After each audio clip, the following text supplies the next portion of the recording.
दोस्तों, ये कहानी प्राचीन काल के समय की है, जिस समय लोग अपने बच्चों को पढ़ने के लिए गुरुकुल भेजा करते थे और वहीं बच्चे अपनी शिक्षा ग्रहण करते थे।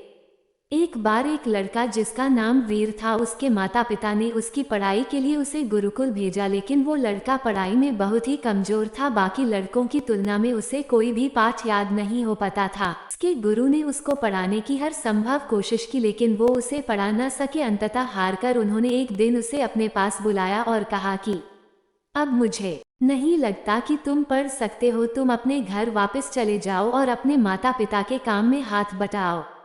अपने गुरु की ये बात सुनकर उसे बहुत दुख हुआ कि वो पढ़ नहीं सकता है, लेकिन वो कर भी क्या सकता था। फिर वो वहां से अपने घर के लिए निकल गया। रास्ते में चलते चलते उसे बहुत प्यास लग गई।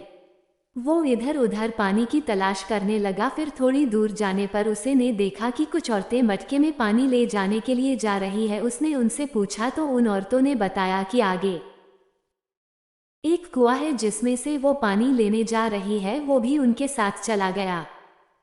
वहां जाने के बाद उसने देखा कि लोग एक पतली सी रस्सी की मदद से उस कुएं में से पानी निकाल रहे थे। वो भी पानी पीने के लिए उस कुएं के पास गया तो उसने देखा कि कुएं पर कई निशान बने हुए थे।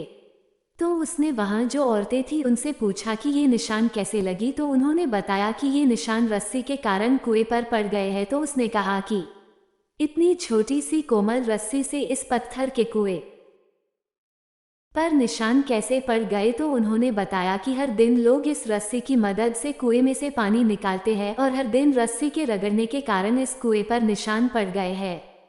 तब उस लड़के ने सोचा कि यदि हर दिन रगड़ने के कारण इस पतली सी रस्सी से इस पत्थर पर निशान पड़ सकते हैं, तो हर दिन अभ्यास करने से मैं पढ़ क्यों नहीं सकता। ये सोचकर वो पानी पीकर घर जाने की जगह फिर से गुरुकुल चला गया और अपने गुरु से कहा कि वो पढ़ना चाहता है।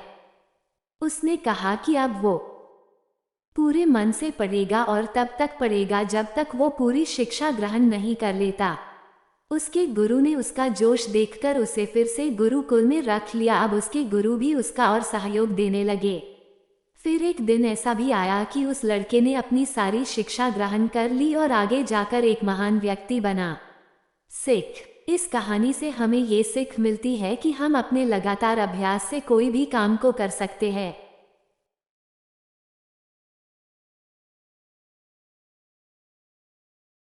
अगर आपको मेरी वीडियो अच्छी लगी हो तो लाइक और सब्सक्राइब करना ना भूलें।